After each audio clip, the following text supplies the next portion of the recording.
Indonesia muhasabah itu sudah jadi perilaku ya, karena dulu orang tua saya, guru-guru saya kalau ngandani itu, bayangkan kalau kamu jadi dia ya.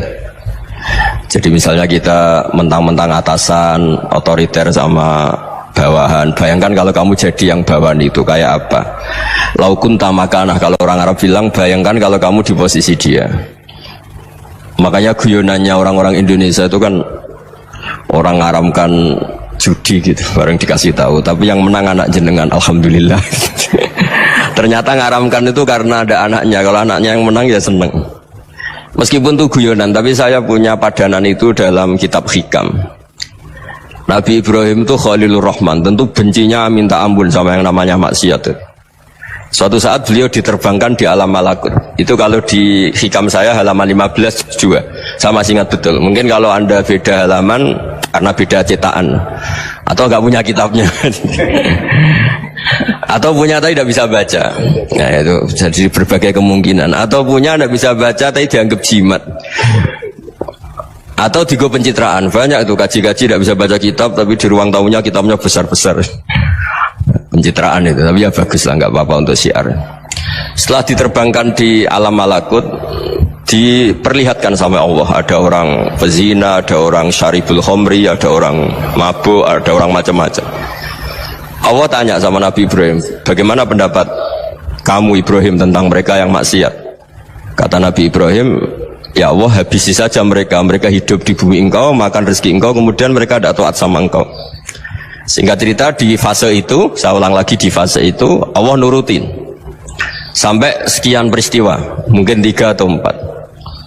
Sudah setelah sekian tahun Nabi Ibrahim lupa peristiwa itu, kemudian beliau diminta menyembelih anaknya. Ini versi kitab Hikam. Memang versinya banyak tentang kenapa Nabi Ibrahim disuruh menyembelih anaknya. Ketika mau menyembelih anaknya, Nabi Ibrahim ragu. Huwa samratu fuadi, anak saya ini buah hati saya, kenapa engkau suruh menyembelih? Terus kata Allah, apa kamu tidak ingat ketika kamu saya angkat di alam malakut, kemudian kamu usul bunuh-bunuh, saya tidak mempertimbangkan usul anda, tapi kenapa sekarang saya merintahkan kamu mikir gitu? Terus, ya karena ini anak saya ya Allah. Terus kata Allah, rumang samu wong sumpukkan mata ini gak gawean kau sing gawe kowe enak wae usul mata ini. Jadi saya yang bikin, kemudian anda enak aja usul membunuh. Semenjak itu Nabi Ibrahim itu di eranya itu asfaqun nas, orang paling sayang sama manusia. Karena kadang kita keras itu ya kebetulan itu udah anak kita, ada keluarga kita. Cara orang Jawa itu kan gitu ya, kalau ada perempuan terus macak yang macam-macam pakai sepeda motor cowok, terus wah itu luput suwuk, semoga-moga gini. Tapi setelah dikasih tahu, niku ponakane jenengan, semoga-moga selamat. Jadi jangan-jangan kemarin ahli ma'asi itu kebetulan itu tidak keluarga kita. Kalau keluarga kita yang pernah salah pada kita, semangat kita mintakan maaf. Jangan-jangan kita didikte hukum sosial gitu. Jadi orang yang salah kebetulan itu orang yang menservis kita, atau keluarga kita, atau orang dekat kita. Jangan-jangan semangat kita mintakan ampun. Tapi kalau sama orang lain kebetulan musuh kita semangatnya minta itu kena adab. Nah ini yang nggak boleh dalam Islam. Islam mengajarkan niru Rasulullah SAW, Nabi itu rahmatal lil alamin. Bahkan kemarin saya ngaji virtual sama beberapa habaib, ada Habib Ali Al-Jufri dari Mesir, ada Habib Alwi dari Kuitang, ada Habib Nabil Al-Musawa. Dari sekian habaib itu saya masih ingat diantaranya yang didawuhkan rahmatan lil alamin itu ketika Nabi adahu kaumuh, disakiti oleh kaumnya, dan itu mereka masih kafir semua. Itu mereka dapat doanya Nabi, Allah mahdi qaumi fa innahum la ya'lamun. Kayak apa baiknya Nabi, orang yang menyakiti, yang melukai, tapi Nabi masih berdoa, Allah mahdi qaumi fa innahum la ya'lamun. Sayyidina Umar dapat doanya Nabi itu yakhina kana kafiran, ketika masih kafir didoakan, Allahumma aizzal Islam bi Umar. Itu ketika masih kafir. Itu pelajaran bagi kita bahwa yang sedang tidak cocok pun itu berdapat doa kita. Ya doa supaya kondisi kita baik, hari tambah baik. Karena agama ini, saya berkali-kali bilang, limangkana yarjuwa wal yaumal akhir. Agama ini diperuntukkan bagi yang selalu punya harapan pada Allah Subhanahu wa taala.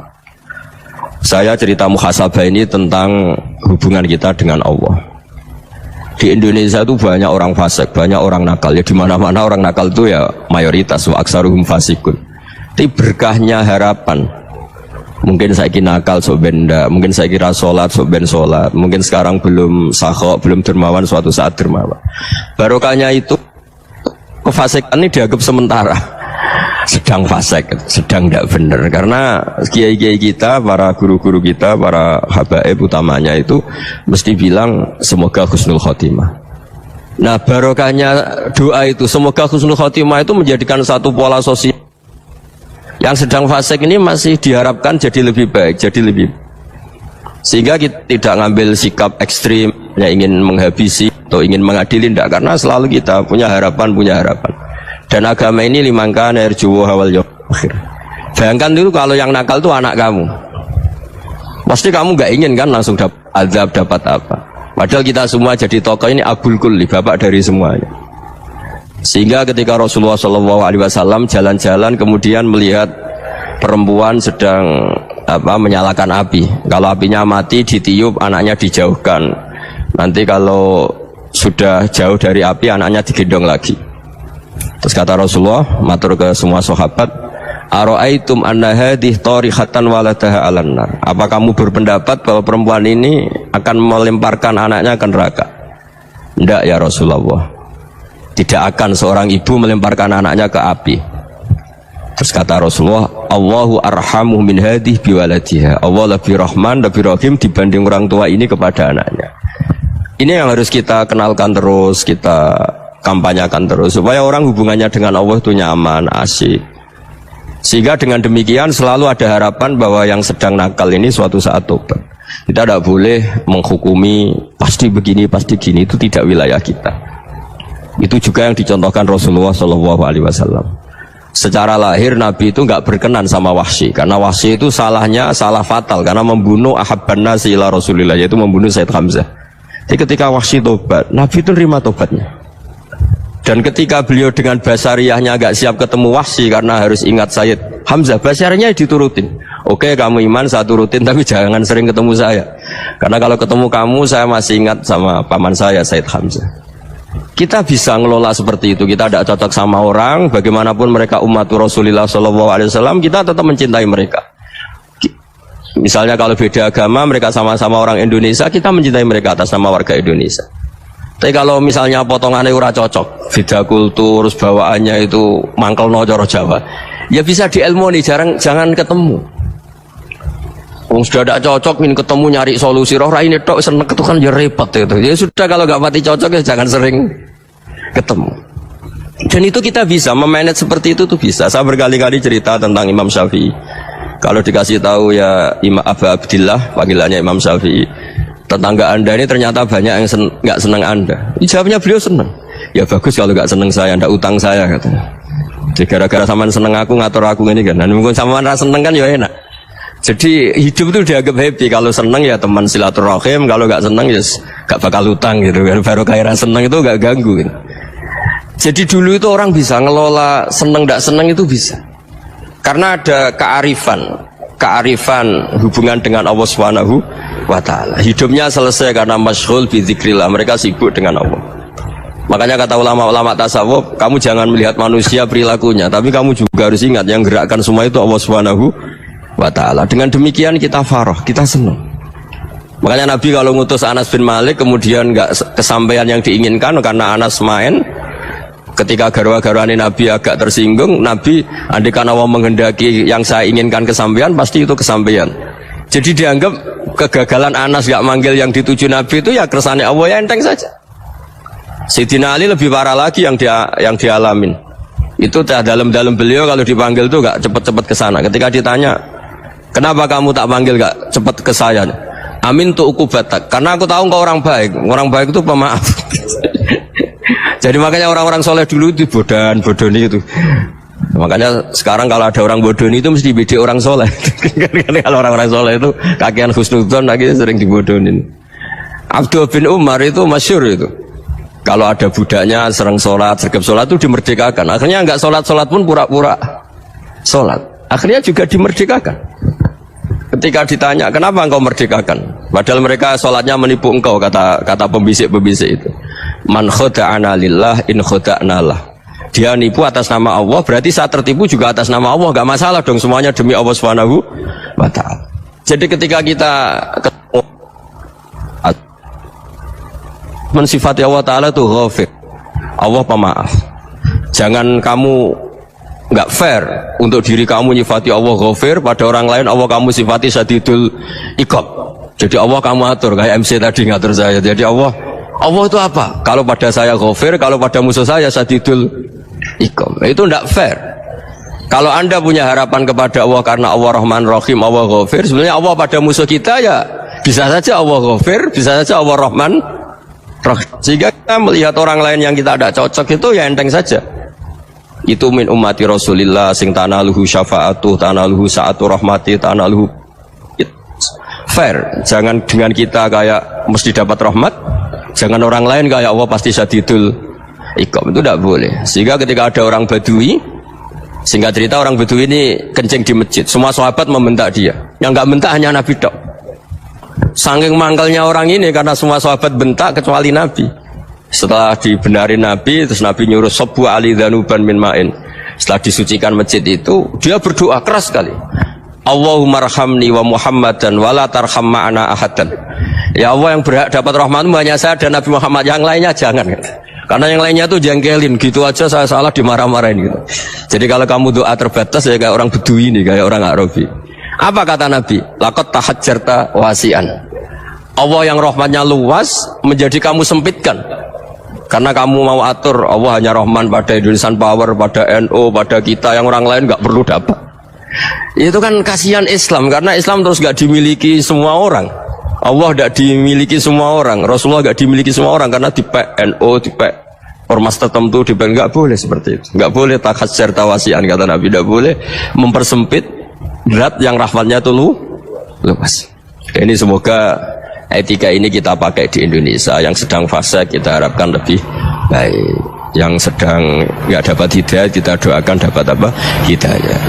Masyhur kan, makanya tadi saya mohon sama Habib Ali supaya Habib Ahmad supaya tetap mahalul qiyam tabaruk sama Habib Ali. Di antara doa-doa di Simtuduror masyhur itu antuqabilal mudhniba minnah fil ghufran wal musi'ah bil ihsan. Jadi harapannya para habaib, para orang-orang baik dulu ya, semoga yang dosa itu dimaafkan, yang sedang salah dibuka, bikin lebih baik. Nabi itu tugasnya juga gitu. Wastaghfir li dzambika walil mu'minina wal mu'minat. Nabi itu tugasnya juga memintakan ampun yang sedang salah. Nah ini cobalah jadi etika kita, muhasabah kita. Jadi muhasabah itu cara berpikir kita set, kita pikir ulang. Ternyata semangatnya seorang nabi itu wastaghfir li dzambika walil mu'minun. Semangatnya itu memintakan ampun. Orang ahli tafsir tahu semua kalau nabi itu tidak mungkin dosa. Jadi itu khitabun lin nabi wa urida bihi ummatu, itu khitab nabi, tapi yang dimaksud itu umatnya, karena nabi tidak akan mengalami dzambun, tidak akan mengalami dosa. Sekarang enggak, kadang-kadang kita ini kalau orang lain salah itu semangat.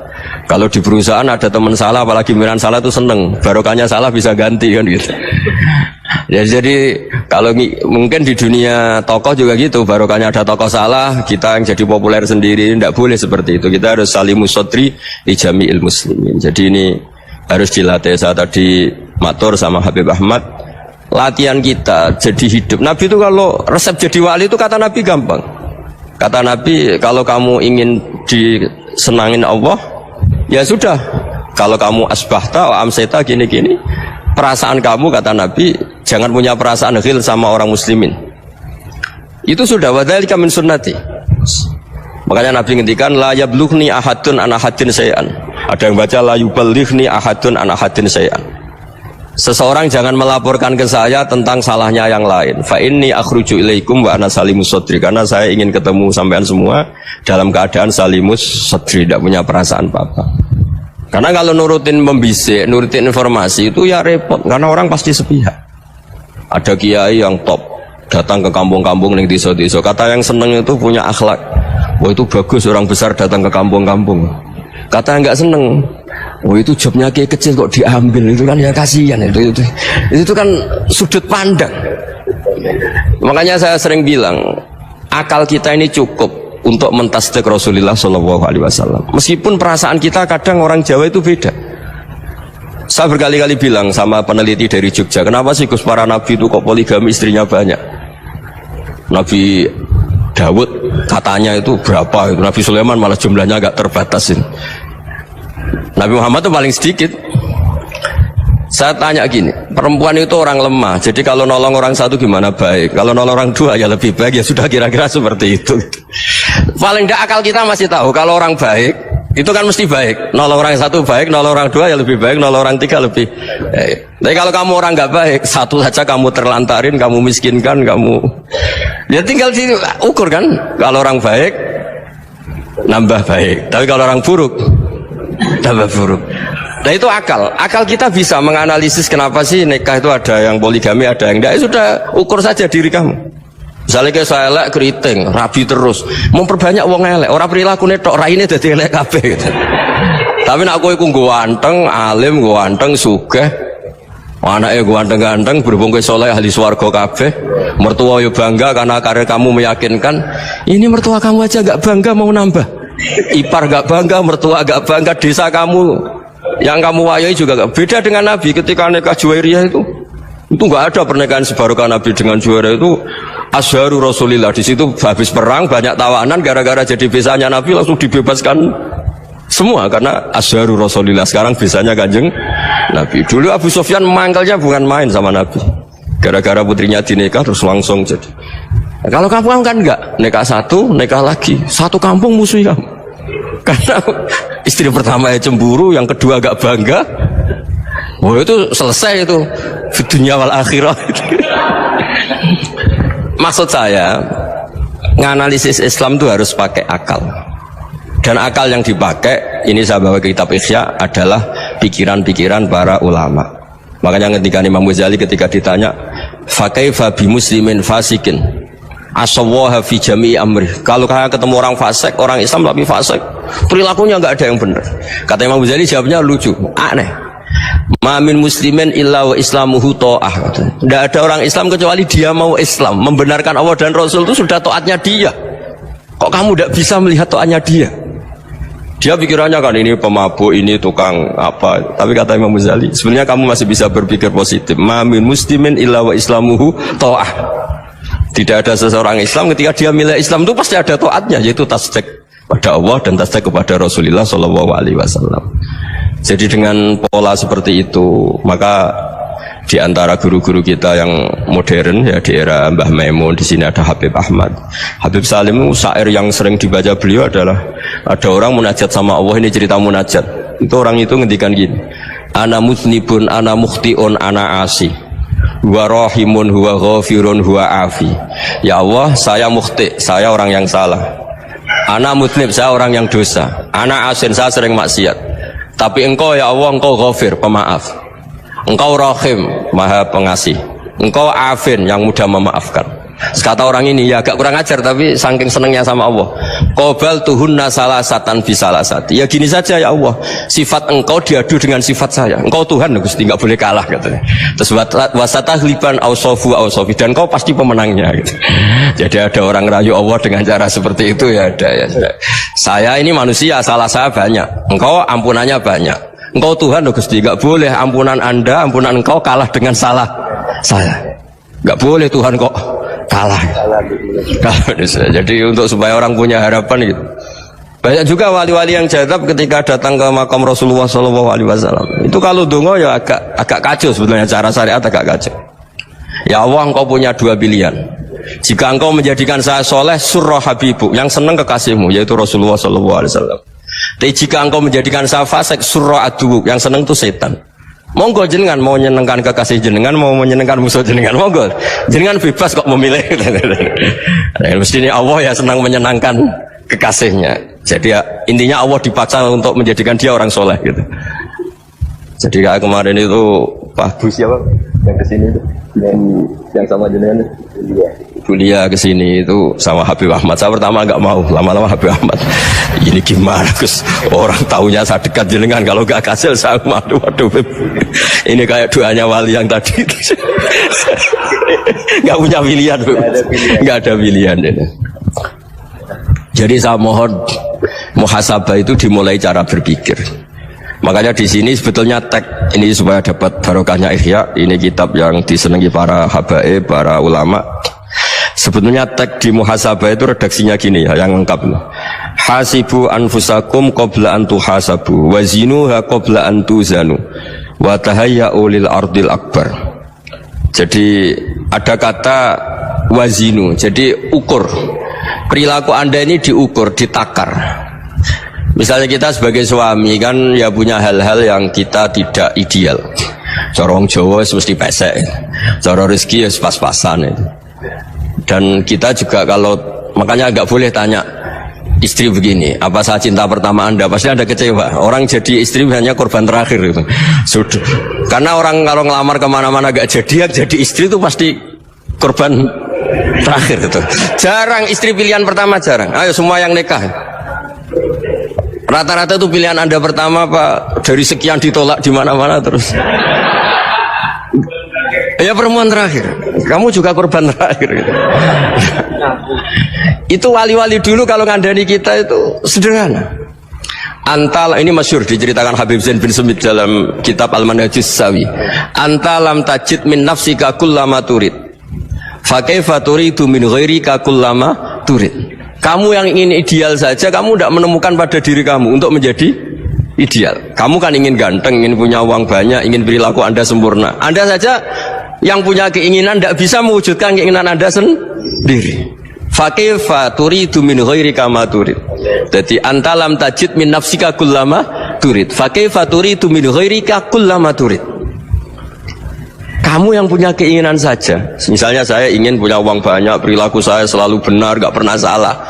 Loh, saya yang ingin saja dengan diri saya gak bisa untuk benar terus. Kok kamu berharap orang lain selalu benar? Jadi antalam tajid ya sama.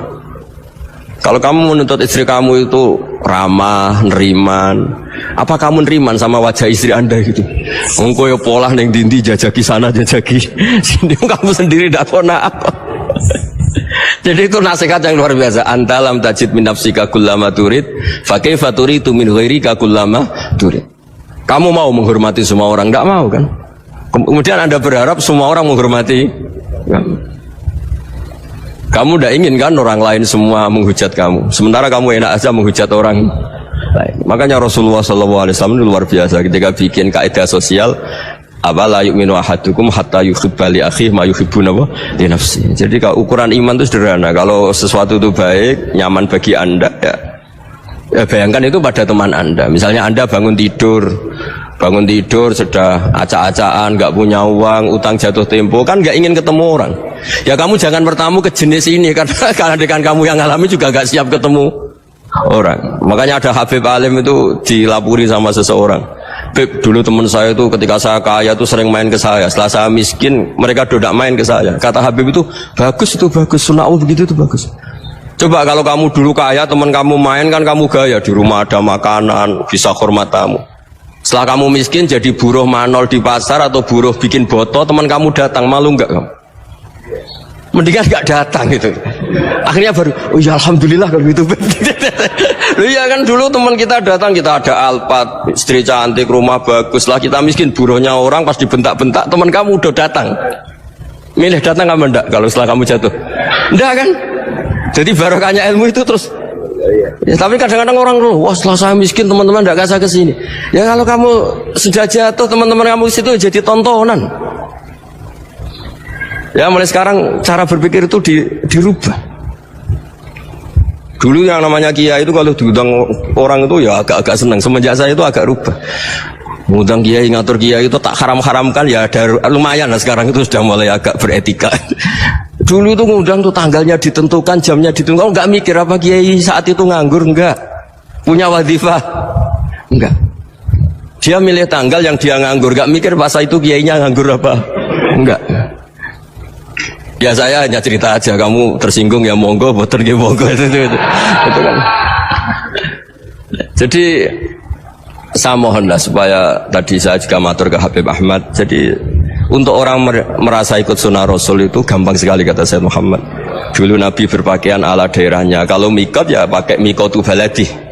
karena Nabi orang Madinah dan beliau berdomisili di Madinah, ya misalnya mikotnya dari Bir Ali misalnya. Tapi kalau Anda orang kawasan Tanim mau umrah ya dari Tanim, misalnya kawasan Jirona ya dari Jirona. Artinya apa?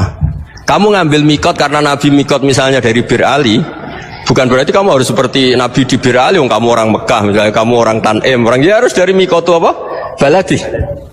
Sama, makanya di fikih-fikih itu kalau teknik anak, Nabi orang Arab, halawiyatnya kurma ya kurma. Kalau orang Jawa sedegan, semua podo-podo. Ya, podo-podo manis. Jadi ini tabaruk sama Sayyid Muhammad, ini ada murid beliau, Habib Ahmad, sahabatnya. Supaya orang itu merasa ikut Nabi itu gampang sekali. Ini saya baca di halaman, tadi disaksikan Habib Ahmad, 433 di kitab, apa begini? Manhajus salaf fi fahmin nusus. Itu kata Sayyid Muhammad, wa kanat sunnatu Rasulillah annahu yat'amu ma yajiduhu fi ardi wa yalbasu ma yajidu wa yarkabu ma yajidu mimma abahu Allah ta'ala. Fa man istamala ma yajidu fi ardi fa huwa al-muttabi' lis-sunnah. Kama annahu hajjal baita min madinati. Faman hajjal baita min madinati nafsi fa huwa al-muttabi' lis-sunnah wa illam takun hadhil madinatu tilka. Jadi intinya misalnya Nabi dulu itu ngasih sedekah kepada fakir miskin ya pakai dinar, dirham. Ya kalau orang misalnya sedekah pakai rupiah ya sudah ikut sunnah Nabi. Jangan, lu Nabi pakai dinar loh, kamu kok pakai rupiah. Dulu dinarnya Nabi udah ada tulisannya Bank Indonesia, kamu ada tulisannya Bank. Ya udah ada seperti itu. Ya jadi misalnya Nabi sedekah pakai tamar atau pakai al-aqid, ya kita pakai beras, pakai apa. Supaya orang tuh bahwa Rasulullah itu milik kafatal linnas, milik semuanya, sehingga merasa ikut sunnah Nabi itu ya semuanya. Makanya dulu Mbah Mun kalau motivasi saya supaya bombong, kalau orang Jawa bilang bombong, wong Jawa mesti ono wong alim. Beliau menyontohkan mas itu Mbah Fadol, Senori, Mbah Ihsan Jambes, itu bisa ngarang-ngarang kitab luar biasa, padahal beliau bukan orang Arab. Imam Sibawa itu orang Persia, Imam Ghazali orang Tus itu juga ikut Persia. Kata Imam Mun, wong sing ora Arab lah mesti untuk jatah alim, kata beliau, karena Nabi itu diutus kafatal linnas. Nah ini kalau orang yang alim itu Arab tok, berarti tidak ada perwakilan dari Afrika, dari Asia Tenggara, dari mana-mana. Makanya karena Nabi statusnya itu kafatal linnas, jadi kita harus bangga sebagai Muslim, sebagai orang Indonesia. Karena misalnya Wali Kutub dulu terkenalnya hanya ada di Yaman, di mana, ternyata pernah ada juga di Indonesia, dan seperti Habib Abu Bakar Segaf Gresik. Jadi ya artinya kan tetap orang Indonesia, meskipun beliau zuriyah Rasul kan ya sudah orang apa? Orang Indonesia. Zuriyahnya Habib Ali Simtuduror sekarang di Solo. Jadi Indonesia juga dapat Alawin banyak, dari Sadatin Alawin juga banyak. Jadi saya mohon barokahnya ngaji seperti ini. Melihat orang lain tuh gampang, bayangkan tuh kalau anak kamu. Makanya Nabi, nanti kalau nggak percaya lihat di Hikam nomor 15 di kitab saya itu. Di situ dijelaskan oleh Hikam, jangan-jangan semangat Anda pada orang yang maksiat, pada orang yang keliru supaya dihukum itu karena kebetulan itu udah anak Anda, itu udah keluarga Anda. Coba kalau itu keluarga Anda. Makanya kalau saya guyonan di Jogja itu, ada pembantu mecahkan piring terus dimarahi majikannya, saya mesti guyon gitu, pasti itu pembantunya tidak cantik. Kok bisa Gus? Andai kan cantik dan kamu senang mecahno piring satu, piring 1000 ora iso ngamuk kowe. Ternyata ngamuknya itu karena mecahkan piring apa karena plus tidak cantik? Coba jawab para lelaki nih. Kamu marah sama orang maksiat tuh karena maksiat, karena plus itu udah anak Anda. Bayangkan kalau itu anak Anda. Itu hebatnya Rasulullah SAW. Karena kita yang salah pun kadung umatnya, Nabi tetap ngasih fasilitas syafaati li ahlil kabair min ummati. Kayak apa baiknya Nabi? Nggak ikut maksiat tapi ikut fasilitasi ngasih syafaat. Loh kalau li ahlil ibadah kan wajar, Nabi ketika ini syafaati li ahlil kabair min ummati. Ya karena tadi logika yang dibangun Rasulullah itu logika yang luar biasa. Kita semangat orang lain kena hukuman itu karena kita tidak punya ra'fah, tidak punya rahmah. Coba kalau Rasulullah yang bil mu'minina ra'ufur rahim, semangatnya itu mendoakan supaya tobat, mendoakan diampuni. Dan itu juga yang diperintahkan oleh Allah Subhanahu wa taala, wastaghfir li dzambika walil mu'minina wal mu'minat. Ya semoga barokahnya ngaji ini, barokahnya Habib Ahmad, barokahnya Maulid Simtuduror, barokahnya semua kitab madaih tiba berjanji semuanya, barokahnya Ikhya, barokahnya Said Muhammad, barokahnya guru kita semua Mbah Maimun, bapak saya. Kita ini ngikuti manhaj, ya, ngikuti apa? Manhaj. Saya sering didhawuhi Mbah Mun, kenapa ihdinas siratal mustaqim bukan siratoka, bukan jalan engkau ya Allah? Karena Allah itu nggak bisa kamu tiru. Allah itu tidak tidur, tidak makan, tidak kesel, tidak capek. Yang bisa ditiru itu siratal ladzina an'amta alaihim. Yang bisa ditiru manusia ya niru manusia. Karena Allah itu tidak bisa ditiru. Makanya ihdinas siratal mustaqim siratal ladzina. Dan niru siapa? Niru guru-guru kita. Termasuk niru cara pandang. Jadi misalnya ada orang awam di rumah itu hanya delok reng, delok tikus liwat, itu kan kayak nganggur. Kok ora tahajud malah mendelok reng. Melihatnya jangan gitu. Huwa tarokal ma'asiyah. Dia di rumahnya ndak dugem, ndak kemana-mana. Dia berarti malam itu tarkul ma'asi. Tidak nyopet, tidak garong, tidak ke tempat maksiat. Susahnya apa sih husnudzon? Jadi jangan lihat huwa tarkut tahajud, huwa tarokat tahajud, wa taroka qiyamal lail. Oke ya, namanya orang begitu ya tidak tahajud, tidak qiyamul lail. Tapi susahnya apa sih kamu bilang huwa tarokal ma'asiyah? Dia juga meninggalkan maksiat, dan tarkul maksiat itu tuh ibadah. Supaya orang tuh gampang lah husnudzon sama orang muslim. Ini orang mukmin, orang yang luar biasa. Di mata Allah itu orang yang luar biasa. Kayak tadi Imam Ghazali, kalau saya ketemu orang muslim kemudian dia tidak pernah baik, gimana? Kata Imam Ghazali, ma min muslimin illa wa islamuhu ta'ah. Tidak ada orang Islam ketika dia mentasbihkan Allah dan Rasulullah, berarti dia juga punya taat. Ya ini latihan saja, sing iso nglakoni Habib Ahmad kula namung cerita mawon. Kula cerita secara akademik, saya punya kitab, saya baca, dan alhamdulillah kita faham barokahnya para guru, dan supaya terbiasalah sebaik-baiknya ibadah husnudzoni billah wa husnudzoni bil mu'minin. Soal tidak cocok ya diilmoni tadi ya, namanya nggak cocok ya jangan sering ketemu. Seperti Rasulullah SAW, beliau karena sangat mencintai Sayyid Hamzah, ketemu orang yang pernah begitu sama Sayyid Hamzah, ya beliau secara basyariah tidak siap. Tapi beliau secara cara bahasa sekarang, secara profesional, kalau beliau seorang nabi dan harus menerima tobatnya siapapun ya diterima. Saya meskipun dengan A, B gak cocok karena dia begini-begini sama saya, tapi saya ingat dia sholat, dia baca sholawat, dia mencintai Rasulullah, ya kita hormat. Ya soal gak cocok ya di manage tadi ya, zuruhiban tasdid huban. Kalau gak pati cocok ya jangan sering ketemu, bawaannya enak nanti. Ya semuanya itu diilmoni lah. Makanya ngendikane Ma'ruf Al-Qurhi ada yang baca Al-Kharki, mangqala fil yaumi salasa marrat aw marham ummata Muhammad kutiba minal abdal. Karena semangat mencintai siapapun satu hari sering baca marham ummata Muhammad, wa ma asli ummata Muhammad, wa ma tajawaz an ummati Muhammad, itu mesti kutiba minal abdal. Dia pasti termasuk wali abdal. Maksudnya semangat mencintai ya dilatih lah. Misalnya Indonesia Power atau PLN, andai kan tidak ada PLN itu kayak apa? Orang nggak bisa ngaji, tidak bisa aktivitas. Ya barokahnya ada PLN, barokahnya jasanya. Kita sadar, tidak semua kebaikan kita ini memenuhi keinginan orang banyak. Orang banyak ingin listrik, ingin saluran apa, dan itu kadang yang mewujudkan orang lain atau kelompok lain. Ya karena itu manfaat ke orang lain ya kita doakan. Karena khairun nas anfa'uhum linnas. Sehingga kita terbiasalah ngakui orang lain. Seperti semangatnya Rasulullah SAW, semuanya itu didoakan, semuanya diinginkan kebaikannya. Bahkan Nabi gak putus asa sampai di akhirat. Ketika Nabi lain sudah putus asa karena sudah akhirat, sampai dimintai syafaat semuanya bilang nafsi, nafsi. Karena merasa semuanya gak punya nyali di depan Allah. Karena ini sudah akhirat, sudah finish. Tapi apa Rasulullah? Analah. Ya udah, saya sanggup mensyafaati kalian. Terus kata Nabi, fa'atiyal arsya. Saya mendatangi aras fa'akhirru lahu sajidan, saya sujud wa ahmaduhu bima hamida 'allamani rabbi. Kemudian saya tetap muji Allah dengan pujian yang terus menerus. Padahal sudah di akhirat, sudah finish. Nabi dimintai syafaat masih sanggup karena Nabi tahu akhirat tidak bisa mendikte Allah, tidak bisa Allah terus bilang, "Ya Allah ini akhirat, engkau sudah tidak boleh mensyafaati." Tidak bisa. Allah tidak bisa diganggu akhirat. Allah tidak boleh dibatalkan rahmannya oleh akhirat. Allah tetap Rahman Rahim abadal abad. Dan Nabi tahu itu. Makanya kata para ulama, fa Muhammadun ahmadu min ghairihi. Jadi Nabi Muhammad namanya dua yang terkenal.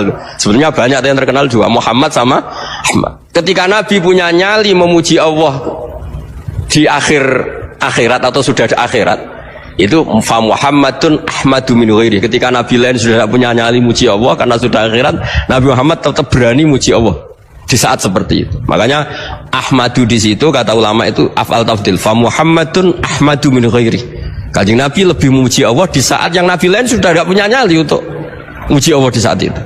Makanya kata Nabi, fa akhiru lahu sajidan wa ahmadhu bimahamida allamaniha rabbi. Akhirnya setelah lama gitu terus Allah ngendikan, ya Muhammad irfa' ra'sak wasal tu'tah wasfa' tusaffa. Sudah Muhammad, angkat kepala kamu minta apa saya turutin, dan kalau kamu ingin mensafati umatmu saya beri hak apa? Syafaat.